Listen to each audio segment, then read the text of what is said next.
Olá, internauta, seja bem-vindo ao Boletim Olímpico desta terça-feira e eu convidei aqui o Felipe Drummond. Tudo bem, Felipe? Tudo jóia, boa noite, né? Tudo ótimo, tudo excelente, tudo dourado, né, meu amigo? Robson Conceição acabou de conquistar a medalha de ouro na categoria até 60 quilos.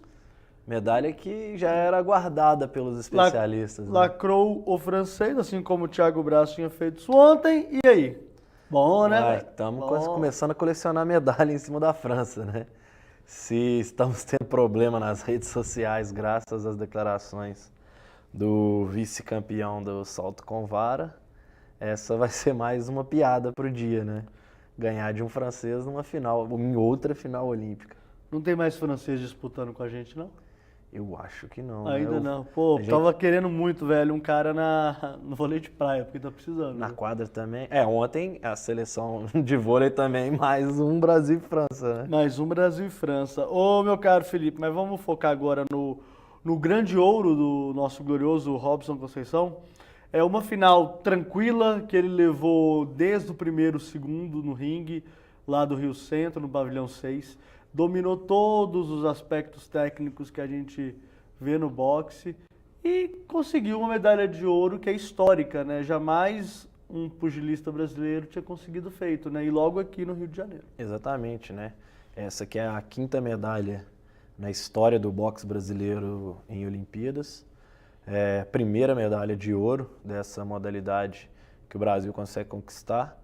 E com um atleta um lutador que é mais um pupilo, né, de Luiz Dória, que eu acho que se tem um cara que formou atletas, Luiz Dória que inclusive é medalhista mundial, mas que formou vários atletas, não só no boxe, né, ele não se limita ao boxe, além de ser o responsável direto pela carreira do Popó, né, o tetracampeão mundial, é o cara que formou Júnior Cigano, os irmãos Nogueira para o MMA, que inclusive tem medalha de boxe em Pan-Americanos com o Minotauro.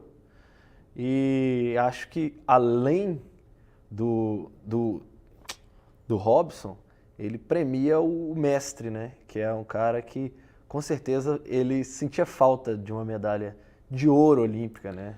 Eu acho que todos nós, né? O boxe brasileiro ele tem uma tradição muito grande para não ter uma medalha de ouro no cenário mundial, né? A gente teve com os irmãos Falcão nos últimos jogos em Prata e Londres, bronze. prata e bronze, e foi um negócio assim, sensacional, porque apesar de quem acompanha ver que os irmãos Yamaguchi estavam indo num nível muito legal. Tanto que estão comprovando, no profissional, cada um deles já está há quase 2 anos como profissionais e nenhum deles, acho que teve uma desclassificação, né? Sim, não teve nenhum. Um dos dois teve uma desclassificação, né? Mas por perda de luta mesmo no combate, ainda não conhecem o que é uma derrota, o que mostra a qualidade que é praticada no boxe olímpico, né? Praticamente todos os medalhistas olímpicos que se profissionalizam posteriormente, lógico que com aquele negócio da idade, né? Com uma idade boa para se profissionalizar mesmo, acabam traçando bons resultados. É o caso de Mayweather,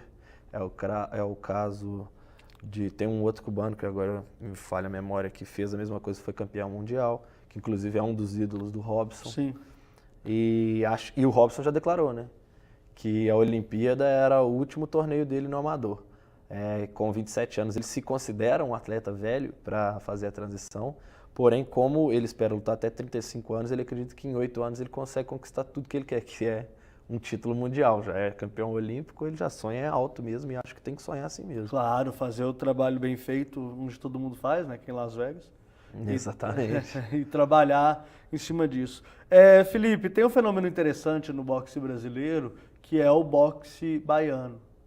É o segundo baiano que conquista uma medalha hoje, inclusive, daqui a pouco a gente vai falar do Isaquias Queiroz na canoagem. Mas esse seleto grupo de baianos que estão nos Jogos Olímpicos, até mesmo com o Cigano no UFC, para quem não sabe, o Cigano, a especialidade dele é o boxe no MMA. Ele é um pugilista. Ele é um pugilista que foi para o MMA. Assim como o Vitor Belfort, que também foi aluno do Luiz Dória. O Vitor, inclusive, tem acho que 3 lutas no boxe profissional. São 2 vitórias e um empate, se eu não me engano, assim, de cabeça mesmo, tentando lembrar. E depois o Vitor volta, né? Porque o Vitor é oriundo do jiu-jitsu. Sim. Vai ao MMA, volta, faz lutas, treina com o Luiz e faz lutas profissionais no boxe e retorna ao MMA. E o baiano mostrando que aquela brincadeira que o resto do país fala que o baiano é preguiçoso, ou ficou para trás ou nunca existiu mesmo. Né? Provavelmente nunca existiu, né? E vale lembrar também que na semifinal o nosso glorioso Robson pegou um cubano que era o atual campeão mundial. Tricampeão mundial. E foi a luta da Olimpíada, foi a né? luta da Olimpíada. Porque todo mundo já falava, né, que seria basicamente ali a decisão antes da hora, né? O Robson que foi prata no Mundial em 2013, bronze no Mundial em 2015 e liderou grande parte de 2015 o ranking mundial. E o cubano que era tricampeão mundial, né? Porque você não perde, Sim. quando você é campeão mundial, campeão olímpico, você não perde a chancela do que você já foi.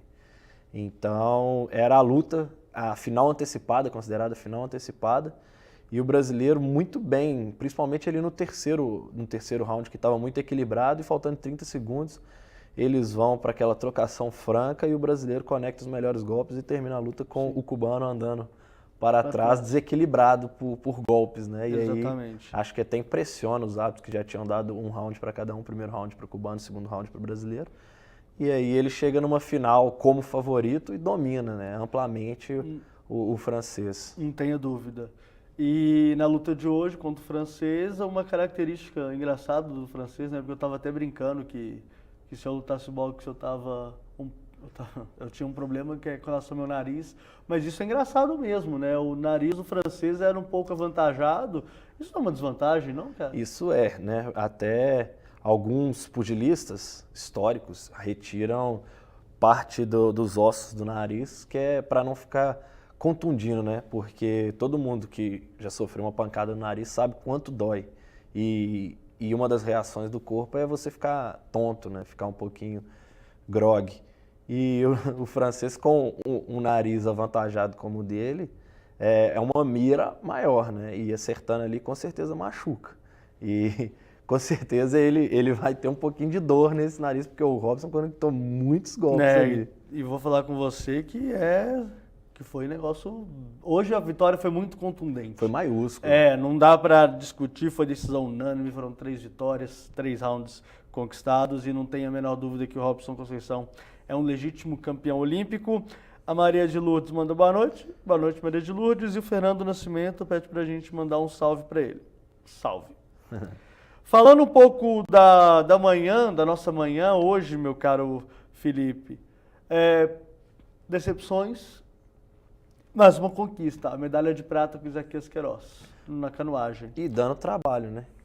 O Dando que é trabalho. importante, não é a prova que ele entrava como favorito ao ouro, ele era um dos favoritos à medalha, claro, mas o alemão que acabou se sagrando campeão olímpico, há anos não tinha um adversário que lhe exigia remar forte do início ao fim da prova, e o Isaquias, inclusive, a pressão que o Isaquias conseguiu impor no alemão fez o alemão mudar um pouquinho a tática. Ele é conhecido por remar dosando no início e liberando, explodindo no final. Fazendo os sprints. E sabendo que o Isaquias é um remador muito constante, ele não podia correr esse risco de ficar atrás para lá na frente ter que avançar em cima de um cara que fisicamente consegue se impor em finais de provas longas como os 1000 metros.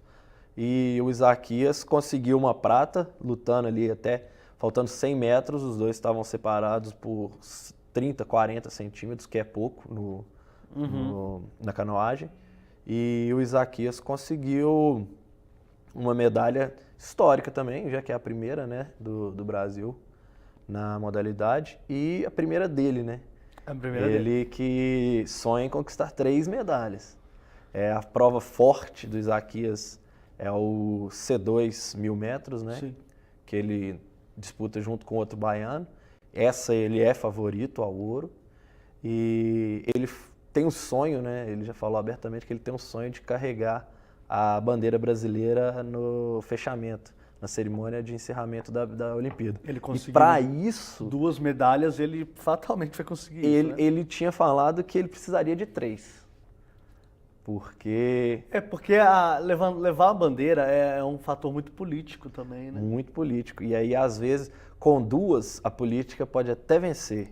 Por exemplo, querendo ou não, a gente tem que concorreu até para levar na cerimônia de abertura o Robert Scheid, que é a última Olimpíada dele declarada também, que terminou em quarto, infelizmente, hoje, né? Ganhou a medal race, porém, com os tempos que já vinha acumulado, não conseguiu subir no pódio.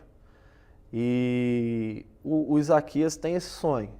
E um atleta da qualidade do Isaquias, quando esses caras falam em questão de sonho, acho que a gente tem que acreditar em muito, porque eles não falam da boca para fora. Não, eles falam de maneira alguma. Total conhecimento da capacidade dele e do corpo dele, né? E para quem não sabe, o Isaquias treina aqui em Lagoa Santa, né? Que eles encontraram um lugar ideal para fazer os trabalhos. Lá a própria prefeitura de Lagoa Santa dá uma estrutura bacana para fechou parte da lagoa exclusivamente para o pessoal treinar. Então, uma medalha baiana, mas com temperinho mineiro, né? Exatamente, né? Além das medalhas que a Grã-Bretanha já conseguiu conquistar por estarem se aclimatando aqui, tem fechado a parceria com o Minas, com a UFMG e estarem fazendo todo esse trabalho de chegada ao país via Belo Horizonte.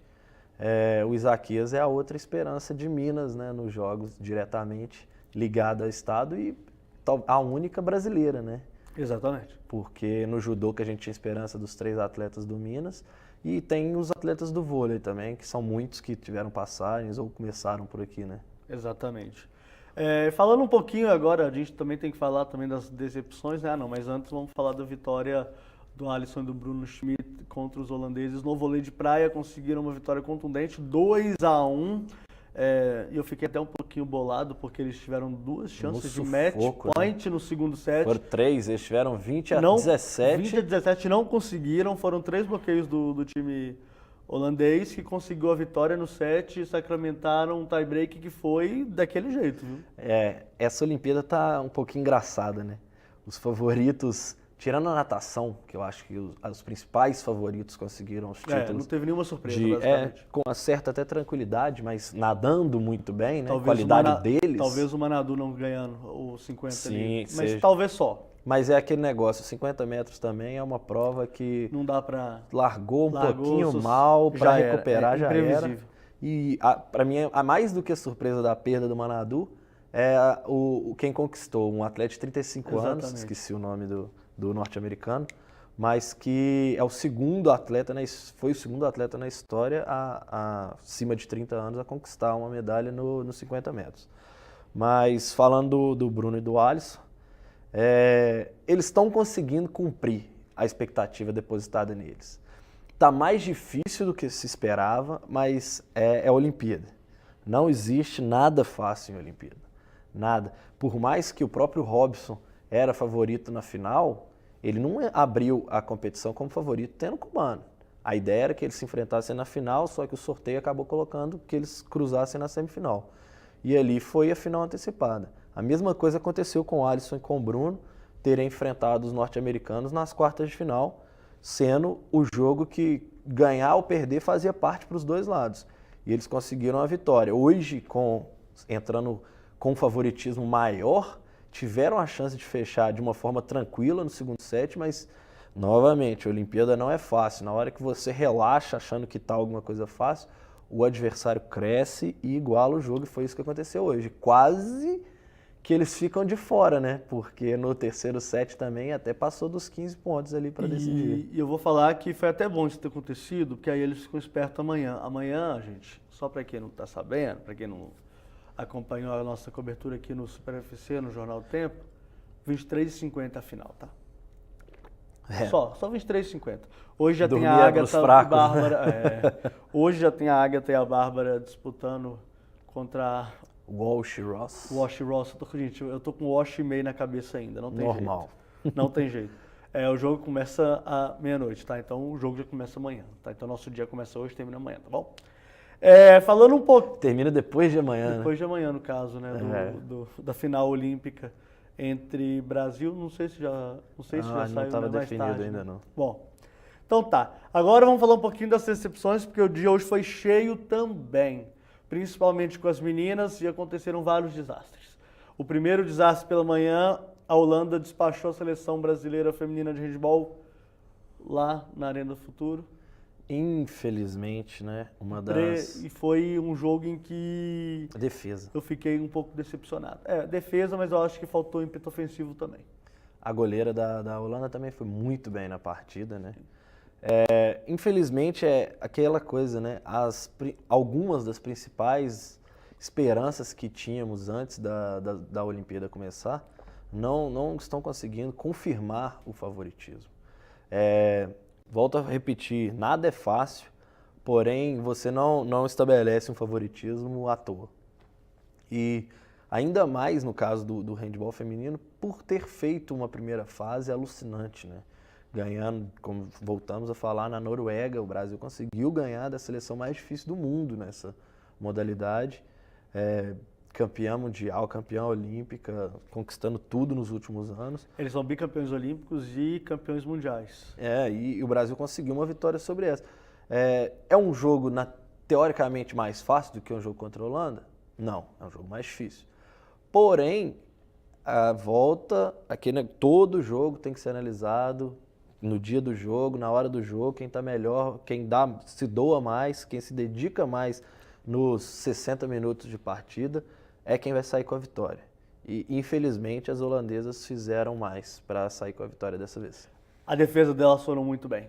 Muito bem. Elas não deixavam a penetração, tanto que a maioria dos gols do time brasileiro foram de chutes à distância, basicamente da linha de 9 metros. Exatamente. Então, foi um jogo em que a Holanda realmente foi superior. Contra-ataque, velocidade, explosão, penetração. Então, foi um jogo em que deu gosto de ver sim, a Holanda jogar. Estão de parabéns. Fizeram um jogo exuberante diante da campeã mundial de 2013, que foi a seleção brasileira. E esperar esse ciclo olímpico para ver o que vai acontecer, né? Será que o Moza soube que vai continuar como treinador? Eu acho que tem que continuar. Porque sem ele não teríamos alcançado o título mundial, sem eles não teríamos chegado numa Olimpíada com favoritismo, e acho que é esse o crédito que ele merece. Um próximo ciclo olímpico para continuar esse trabalho bem feito que vem sendo feito, né? Bem feito e feito. Mas assim como tivemos com o Rubem Manhano no basquete, que se mostrou, ao meu ver, uma aposta válida. Você terminar em quinto ou sexto na última Olimpíada no basquete e renovar um ciclo com um técnico que mostra que o trabalho está sendo bem feito. Porque às vezes os resultados não acontecem. Igual o próprio basquete esse ano, apesar de que os resultados podem fazer um bem a longo prazo por conta de mostrar que quem toma conta do basquete brasileiro não está olhando direito para esse esporte, o trabalho do Rubem Manhano não foi um trabalho ruim. Essa seleção devolveu o Brasil a uma Olimpíada que não ia desde 2000. 96, não? 96? Foram 12 anos. 12 anos fora. 16 anos fora, né? Foi 96 mesmo. 16 anos que a seleção ficou fora e volta graças a esse trabalho e entrou nessa Olimpíada para brigar mesmo por uma medalha. Deu um pequeno azar de cair num grupo muito forte, e aí o outro azar que aí a gente pode aliar talvez a competência foi o fato do Brasil não ter aquele homem de decisão, o Oscar Schmidt de antigamente, o que os argentinos parecem que está no sangue de todos os jogadores de basquete argentinos, que é a vontade de definir a última bola. E isso custou ao Brasil ou de fazer uma falta, porque se tivesse feito uma falta contra a Argentina, teria ganhado e teria classificado. Mas com relação até ao basquete masculino, eu acho que faltou time também. Eu falo isso porque você enfrenta a Croácia, você enfrenta a Lituânia, você enfrenta a Argentina, você enfrenta a Espanha. São 4 jogos muito difíceis. Sim. Você ganha um? É verdade. Mas aí que tá, a parte... O jogo contra a Argentina, ele para mim é um jogo diferente de tudo. Primeiro, pela rivalidade. Segundo, que o Brasil teve 3 oportunidades e várias chances dentro dessas oportunidades. Que foi ao final da partida vencendo por 4 pontos, ao final de um quarto vencendo por 2 pontos, ao final do outro quarto vencendo por 3 pontos. Nos 2 casos com mais de 2 pontos, se você faz a falta, você já garante lance livre e vai ter a posse de bola novamente. Sim. Então, mas eu gostei do trabalho, apesar, acho que não vão renovar para o Manhã mais 4 anos. Provavelmente vão colocar o técnico do Flamengo, José Neto. E vamos ver, né, no que pode vir a acontecer até em questão organizacional, né? Porque o vexame mesmo aconteceu com as meninas, que não conseguiram, que aliás estão abandonadas, né? Exatamente. Você cobrar de um esporte que está abandonado, literalmente abandonado como o basquete, é complicado. E aí, voltando para o nosso handball, eu acho que você não pode fazer o que foi feito com o basquete feminino. Ele ficou de lado. E se você deixar o handball depois de esse belíssimo ciclo, esse belíssimo trabalho que vem sendo feito, jogar ele às traças, devolver ele ao que era antes, é um erro muito maior e ainda mais tirando o apoio, porque não vai ter Olimpíada aqui daqui a 4 anos. Pois é, e aí eu acho que eu acho o seguinte, você tem as principais ligas do mundo na Europa, e não é só uma, essa é a vantagem, eu acho que o basquete é muito limitado à WNBA. Uhum. Você tem um campeonato húngaro muito forte, você tem um campeonato espanhol muito forte, você tem um campeonato francês muito forte, você tem um campeonato turco muito forte. Então eu acho que as meninas conseguem fazer um intercâmbio maior. Mas precisa colocar a nossa Liga Nacional num nível um pouco mais elevado. Porque hoje, basicamente, ela não existe. Ela existe, mas não existe. Então, com relação ao handebol, eu acho que é isso. Eu acho que há uma possibilidade maior do que com relação ao basquete. Mesmo porque handebol é um esporte um pouquinho mais democrático. Eu acho que você não precisa ter altura, né? Sabe? Esses detalhes todos. O handebol é muito praticado também. Apesar de não termos, né, uma política de esporte, uma política pública de esportes, o handebol, o futsal e o vôlei são práticas comuns em escolas. Sim. Então, você tem o tato das crianças estarem jogando aqueles esportes e dá para se observar. Aí que está a parte de entrada dos professores de educação física, a parte tão importante que a gente cita, que são os professores de educação física, estarem de olho também nessa habilidade dos meninos já jovens para recomendá-los para os clubes que trabalham realmente aquilo com um certo nível profissional, né, na modalidade, para elevar o esporte a esse padrão que a gente espera que seja mantido pelo menos lá no alto nível, que é a equipe do Morten, né? E aí tivemos mais tarde uma outra decepção, que foi a saída das meninas do futebol, que já falamos hoje aqui com o nosso técnico da América, o Alexandre. O Vitor Alberici. Vitor Alberici, desculpa. Que infelizmente, né, era ainda mais depois da saída da seleção norte-americana, era uma talvez chance, a grande esperança de ouro nossa. Apesar da Alemanha, eu acho que está num degrauzinho superior. Eu colocava antes da Olimpíada começar, Alemanha, Estados Unidos e França acima do Brasil. Porém, eu via o Brasil conseguindo brigar com França e Alemanha por jogar em casa e ter um estádio todo apoiando. Eu achava que seria possível, eu não conseguia ver o Brasil ganhando dos Estados Unidos. Mas a Suécia fez o que fez contra os Estados Unidos, jogou atrás, esperou a bola não apareceu, mandou o jogo para os pênaltis e aí a goleirona da Suécia mandou ver e pegou 2 pênaltis. Mais uma vez, a seleção sueca que levou 5-1 do Brasil na primeira fase, mostrando que defensivamente é impecável, que aquele jogo foi algo fora da curva. Exatamente. Né? É um jogo que elas jogaram, elas... não vou falar relaxada, mas foi um jogo em que elas não colocaram o melhor ritmo diante das brasileiras. Não, e até o Vitor, o técnico do América, ele deu um pouco de uma aula sobre o que pode ter diferenciado do jogo da primeira fase para o jogo da segunda fase. A Suécia tinha entrado para jogar contra o Brasil com 2 atacantes, propondo o jogo, saindo, e o Brasil fez gols rápidos. Foram 2, 3 gols já no primeiro tempo, o que fez elas não podiam parar de tentar atacar, porque o jogo já estava perdido, se ficasse só atrás seria 3-0 e acabava. E elas continuaram tentando propor e acabaram tomando 4º, 5º e fazendo só 1. Dessa vez, não. Elas viram que contra os Estados Unidos funcionou você jogar apostando no contra-ataque, mesmo que ele não apareça, mas tendo a paciência de saber que se for por os pênaltis, você continua tendo chance de classificar. E deu certo. O Brasil não conseguiu furar o bloqueio, literalmente, né? As 2 melhores chances do Brasil foram em bolas que foram cruzadas na área e sobraram para as atletas brasileiras, e aí uma chutou em cima da defesa, a outra goleira fez uma bela defesa e levou para os pênaltis. Pênalti não é loteria, Pô, acho que até o lado psicológico pesa mais do que qualquer outra coisa na hora do pênalti. Eu brinco muito que nós, da imprensa aqui de Minas, temos a oportunidade, uma vez por ano, de jogar no Mineirão, a convite da Minas Arena. E quem já jogou e teve a oportunidade de brincar, de bater um pênalti, mesmo ali aquecimento, vou bater um pênalti, pega aí, goleirão. Na hora que você posiciona a bola e olha pra frente, Você só vê gol. você só vê gol e você só vê arquibancada. E a arquibancada vazia do Mineirão, que é um pouco menor do que do Maracanã, que foi o jogo hoje, já assusta. Aí você imagina aquilo com 60 mil pessoas gritando e tendo a pressão de que você está jogando em casa e você tem que fazer aquele gol. Então acho que o psicológico pesa mais e acho que foi isso que tivemos. A Cristiane errando um pênalti, ela que é uma das atletas mais experientes, que entrou... Bateu mal demais. Bateu mal e também ela entrou já meio que o Brasil jogou a última cartada que tinha, né? O Brasil estava tendo dificuldade de furar o bloqueio e botou o que tinha de melhor, apesar de não estar em condições físicas adequadas para 90 minutos, é claro, ela jogou apenas os 30 minutos da prorrogação. E a Andressinha que acabou, a menina, né? Acabou sentindo mesmo, não bateu tão mal quanto a Cristiane.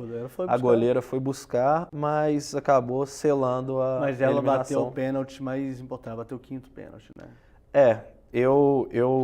Uma das discussões que eu tive até fora do ar com o técnico do América, a minha opinião em relação à montagem dos 5 que batem pênalti, eu coloco o meu batedor mais importante como terceiro. Porque quem vai abrir, se errar, você tem mais 4, 5 pênaltis do outro time para tentar recuperar. Se acertar, abriu bem, vão para a próxima. O segundo o terceiro bate com certeza e ele vai estar numa posição que está dividindo o início do fim das cobranças. E o quinto, apesar de ser talvez o mais importante quando chega, não é certeza de que ele vai bater. Então acho que você não pode arriscar o seu melhor batedor sem ter certeza que ele vai bater. Mas eu penso um pouquinho diferente. Eu colocaria sempre o meu melhor batedor primeiro, para abrir já. O Vitor concorda, o Vitor também pensa assim. Garantindo ali, por exemplo, colocaram a Marta hoje, mas a Marta não é a melhor batedora do Ela é a craque do time, ela é a craque que do não time, faz dela a melhor time, batedora. então ela tem que bater primeiro mesmo. Mas eu colocaria a Cristiane por último. Apesar de ela ter errado, não estou discutindo isso aqui. Ela errou. Mas eu teria colocado a Cristiane por último. Abrir bem e fechar bem, né? Exatamente. Abrir Para com jogadores de responsabilidade. Para você ter um certo equilíbrio durante as suas cobranças. Porque você precisando bater o último pênalti, e a gente sabe, Maracanã é muito grande. É muito grande. E estava cheio hoje. Lotado. Quantas vezes essas meninas jogaram em estádios desse tamanho com tanta gente apoiando? Daquele jeito, não tem, então eu faria isso. Mas enfim, foi o que deu. O Brasil fora da final, vai disputar o bronze com o Canadá na Arena Corinthians na sexta-feira às 13 horas. E você lá em São Paulo pode apoiar a seleção brasileira, tá bom? E aí tivemos mais uma derrota dessa vez que eu não esperava, mas ela veio. Que foi a dupla alemã Ludwig e a Workenhorst. Difícil falar o nome dela, hein? Vitória por 2-0 sobre Thalita Larissa e tchau. Vai disputar o bronze. Vamos para mais um bronze.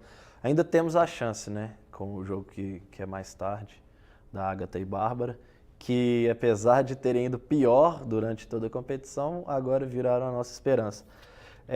Mas eu tenho uma opinião que muita gente discorda de mim, tá? Mas continua. Acredito que as meninas simplesmente não conseguiram, né, jogar contra... É encaixe de jogo. O retrospecto agora é 3-1 para as alemãs. Exatamente. Não é só questão do melhor ranking ou as melhores jogadoras. No vôlei de praia, por ser uma dupla e a quadra é quase o tamanho, ou o tamanho da quadra do vôlei tradicional, as meninas precisam encaixar o jogo. É aquele negócio que a gente sempre fala. A Walsh, principalmente ela, né? Porque a Ross é uma nova dupla para ela. A Walsh, ela encaixa o jogo contra as brasileiras, sempre encaixou. Ela não é tricampeã olímpica à toa. É a maior jogadora de vôlei de praia da história. Da história, não é à toa. E aí é o mesmo caso das alemãs. O jogo encaixa. E flui. Aí não tem. E foi assim, um 2-0, que você vê assim, não dá nem para falar. Não dá nem pra falar. Teve 21-12. Não Nós foi um tivemos absurdo. 21-12. O jogo foi um absurdo. É como a gente falou do boxe, foi uma superioridade claríssima. Foi o que aconteceu Foi uma hoje. superioridade Foi o que aconteceu clara. hoje. Foi exatamente. O Gustavo Esteves fala que o Brasil está orgulhando o Brasil inteiro. Que bom. E o João Márcio pediu para mandar um salve para ele também. Salve, João. Com relação ao jogo de hoje da Agatha e a Bárbara diante da Wash e Ross.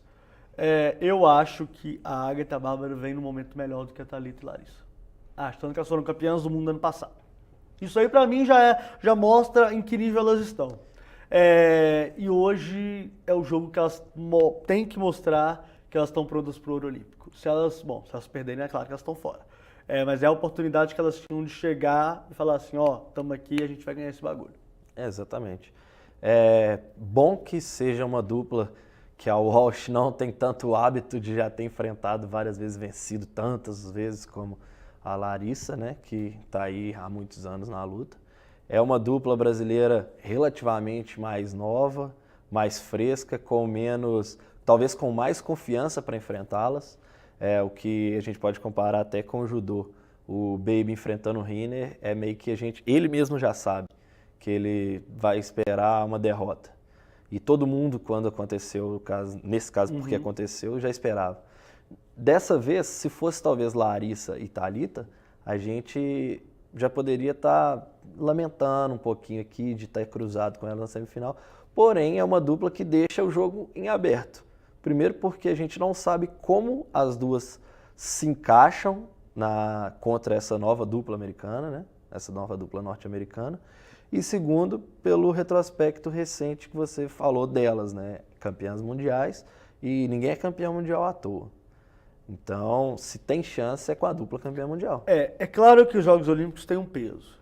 Mas se tem um campeonato que tem um peso parecido com os Jogos Olímpicos, é o Campeonato Mundial de Vôlei de Praia. Exatamente. Não tem mimimi, são as melhores duplas mesmo, são as melhores duplas ranqueadas, não tem essa de cota de país, não sei o que e tal. Vai jogar o bagulho. E aí é que elas mostraram que elas têm o valor delas. E com relação a Wash e a Ross, o retrospecto delas diante do Brasil, das equipes brasileiras, sim, principalmente como você falou, a Wash é extraordinário. Mas eu acho que um jogo parelho é um jogo que pode dar bom, pode dar ruim, pode dar qualquer coisa na verdade. Mas o favoritismo sim está nas mãos da dupla americana pela experiência. Critério técnico, a Agatha e a Bárbara são equivalentes, eu acho. Mas a gente tem que esperar. Agora, pode ser que as gringas também vejam aquela arena de Copacabana maravilhosa, o Coliseu de Copacabana cheio, lotado e tal, só amarelo, amarelo, amarelo. E sim, a pressão. E a pressão, gente, se você é tricampeão olímpico, você é pentacampeão olímpico, acho que só o Phelps e o Bolt não sentem esse peso, né? Porque o resto, a galera, velho, não tem condição, não tem jeito. Você sente peso sim. Pode ser que você acorde num dia ruim, dê ruim. Ontem, o Thiago Braz, impressionante, né? Ele não sentiu peso, né? Não sentiu peso. E conseguiu mostrar porque agora o atual campeão olímpico do salto com vara. Recordista olímpico. Então eu acho que pode sim, e acredito na vitória da Agatha Bárbara mesmo. Eu espero que você esteja certo, apesar de ainda colocar as americanas com favoritismo. Você também coloca, né? Elas com favoritismo. Coloco principalmente pela Walsh, né? E eu volto a bater só na tecla de não existe surpresa. Apesar de favoritismo, as brasileiras ganharam, não é surpresa. Não é surpresa. Não existe surpresa nesse nível e nessa fase. Igual eu tô falando, campeãs do mundo. Então, exatamente. Não tem, aí a gente já... a Alemanha não é campeã do mundo, né? A tal do futebol. Por que a Agatha e a Bárbara? Só porque as outras são tricampeãs olímpicos? Não. Elas são as melhores. Elas chegaram para disputar os Jogos Olímpicos, são a melhor dupla de vôlei de praia do mundo. Bom, enfim. Temos Brasil e China hoje. O nosso glorioso amigo Daniel Ottoni está lá no Maracanãzinho, naquela paciência de... O Daniel Ottoni é um dos caras mais engraçados que eu conheço. Ele está lá, pacientemente, nos esperando. Daqui a pouco ele vai me ligar. Mas hoje é Brasil e China. Brasil e China é um jogo em que a China está muito aquém do que eu esperava. Classificou-se em quarto daquele jeito. A gente tem que lembrar que a seleção brasileira masculina de vôlei classificou em quarto lugar daquele jeito também. Então, pode ser qualquer coisa. Tudo pode acontecer. Voltamos a falar, tem o favorito, mas o nível não deixa ninguém. E só lembrando ao internauta o seguinte: Holanda e Brasil hoje no handball, o Brasil se classificou em primeiro, a Holanda se classificou em quarto. O que aconteceu? Coco para nós. O nível olímpico não permite nem relaxamento, nem achar que um jogo está ganho antes dele começar. Apesar de que a seleção feminina de vôlei brasileiro me passa uma confiança, mas tão grande. Eu acho que talvez, para mim, pessoal, eu vejo elas, sem querer botar pressão, mas eu vejo elas como eu vejo o Bolt competindo, como eu vejo o Michael Phelps. Eu sei que elas são favoritas, elas sabem que elas são favoritas e elas jogam como favoritas. Do início ao fim das partidas, controlando. E recentemente, né, um Grand Prix nas costas, batendo em todas as adversárias. Acho que eu só temo com o Brasil e Estados Unidos. Por conta, historicamente, eu acho que o jogo não deixa... o mesmo, pode ser um 3-0 para qualquer um dos lados, como pode ser um 3-2. É um jogo que se iguala até pelo retrospecto olímpico, né? Decidimos 2 finais em sequência com as americanas e conseguimos ganhar as 2 e, além disso, elas vêm mordidas, né? Exatamente. Ainda tem esse lado. Mas tem que esperar. Primeiro o Brasil tem que passar, as americanas já passaram. Então vamos ver como é que vai ser, né? Lembrando que o jogo acontece hoje às 22h35. Ok, senhores internautas, estejam colados na TV para assistir esse jogão de bola. Brasil e China. Brasil, como o Felipe falou, é favorito? É favorito. Todo mundo é favorito. O Brasil é favorito, né? Vôlei de praia, né? Vôlei de homens, vôlei de mulheres. Mas é diferente. Eu acho que as meninas realmente estão num patamar muito acima do resto. Eu não vou falar aqui que seria como um basquete masculino, com o Dream Team acima e tal. Eu vou com você que o bagulho ali não é muito diferente, não, tá? É claro que os Estados Unidos tem um super time. Montariam 6 super times. Se for o Campeonato Mundial, eles ficariam em primeiro, segundo, terceiro, quarto, quinto.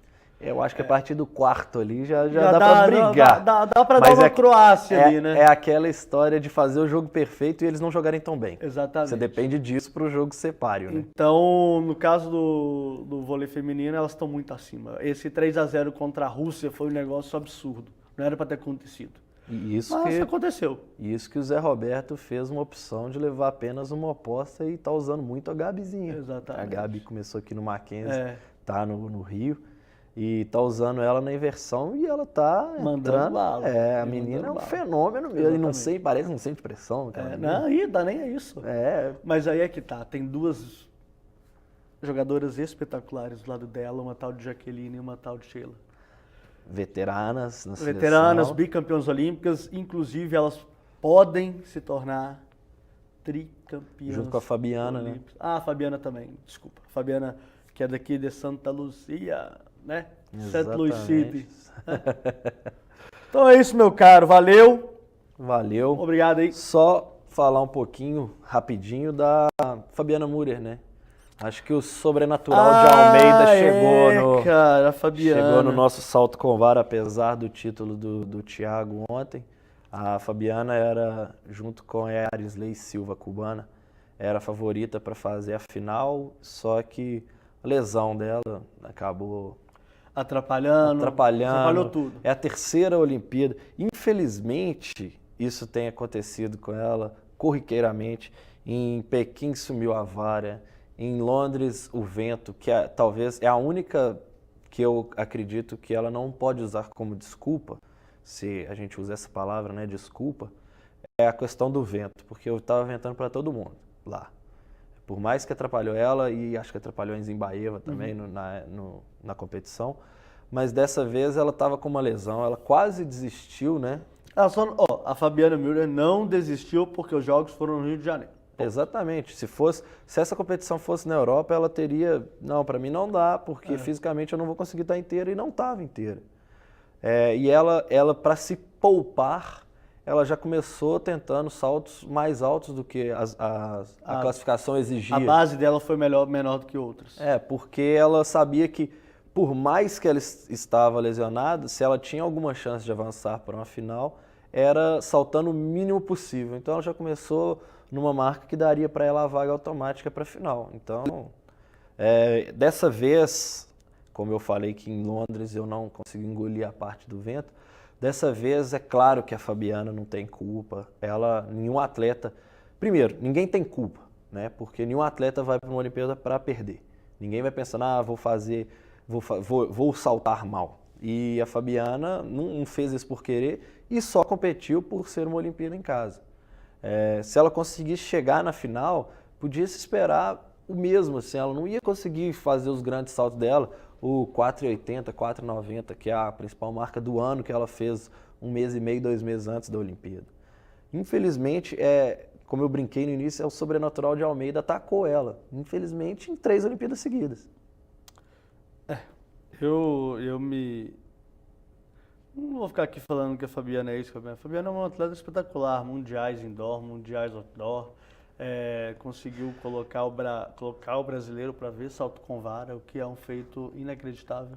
É uma das principais influências no Thiago, que foi ouro. Sim. Ele admite e ele fala dela com carinho imenso, porque ela meio que adotou ele no esporte quando ele tinha 15 anos. Sim. Ainda. Estava lá começando e já havia um potencial nele, e a Fabiana abraçou a causa ali de ajudar o menino. Mas infelizmente a Olimpíada dela era em Londres. Aqui no Rio, claro, a gente está falando, é fácil falar agora, mas ela chegar com uma hérnia de disco na região cervical, faltando 5 dias para os Jogos Olímpicos, gente, não tem condição. Imagina você ter uma hérnia no pescoço, cara.